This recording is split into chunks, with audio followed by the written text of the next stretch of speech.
الله تعالی چې ګوره چاته وي ورفعنا لك ذکرک ستا ذکر ما بلند کړی دی ستا ذکر ما اوچت کړی دی چې رب ذوالجلال د چا ذکر اوچت کې څوک به راښکته کي الله وي وتعز من تشاء وتذل من تشاء دا خو د هر چا دپاره دی خو نبی علیه السلام ته خاص کر ویلي چې ستا ذکر ما اوچت کړی دی کوم ځای کې چې رب ذوالجلال یادېږي هلته به نبی علیه السلام یادېږي سبحان الله مؤذن چې اذان کوي اشهد ان لا اله الا الله وي ورپسې وي اشهد ان محمد رسول الله علیه وسلم دویم شهادت چې پکې ني ستا بانګ الله ته قبول نه دی منځ د رب ذوالجلال یو خاص عبادت دی لیکن درود شریف او تحیات چې دی ویل ستا مونځ مکمل نه دی الله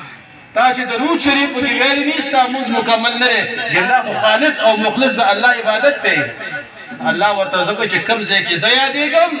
هلته به حبیبه ته یادېږي نبی علیہ السلام د الله تعالی نه جدا نه دی رب ذوالجلال هغه ځان له ذات دی د ربوبیت نسبت به ورته نه کې د الوهیت نسبت به ورته نه کې صاحب د قصیدې بردی وایي دع ما ادعته النصارى في نبيهم واحكم بما شئت مدحا فيه واحتكمي ويبريد هغه خبري چې نصارا په خپل پیغمبرانو باره کې کړي دي چې هغوی ته نعوذ بالله خدای او د خدای زوی ویلي دي یهود او نصارا